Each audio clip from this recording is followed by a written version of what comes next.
So, good day mga kol. Welcome back na naman dito sa ating Facebook page.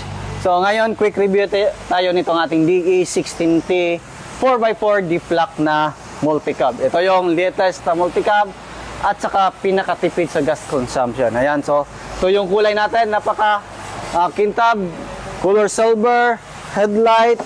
Meron tayong customized na stainless bumper dito. Then, pag-lamp. Then, pakita natin dito. Yan. So, naka 13 inches na mud terrain tire.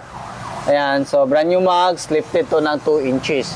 Then, dito naman sa likuran. Ayan, pakita natin. Meron tayong stainless rope buo. So, yan po yung request ng ating client. Ayan. Then, dito meron tayong stainless na guard dito sa gilid. Brand new yung battery. Fully undercoat yung unit natin. Then, makita din natin dito, brake drum, kinulayan natin ng kulay red. Yan, so nakamolye ito sa likuran. Kita natin dito. Stepboard, meron tayong stepboard na stainless. Spare tire, kompleto with reverse camera. Yan, dito rin, pakita natin yung upuan natin. Yan, so pang maramihan yung multi-cab natin mga kol. So, pakita din natin yung loob natin. Yan, pakita natin dito. Yun. Dito tayo. Ayan. So, kita natin. Super lamig yung aircon. Basta DE16T yung unit natin. Naka-under.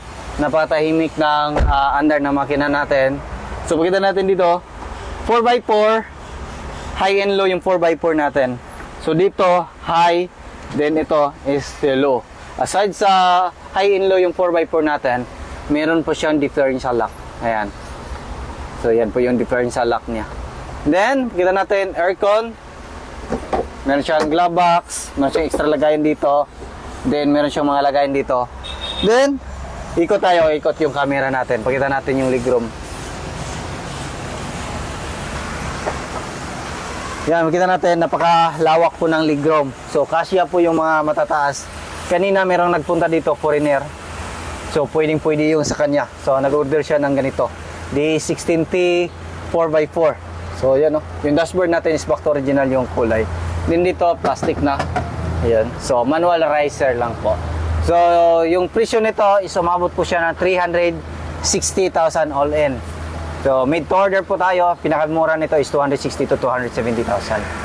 So, yan. So, sa gusto mag-inquire, message lang sa ating Facebook page. Meron tayong taga-reply niyan. From Monday to Friday, meron magre-reply yan. Pero sa sobrang dami na magme-message, minsan yung ibang mga messages hindi ma-reply. So, message na po kayo.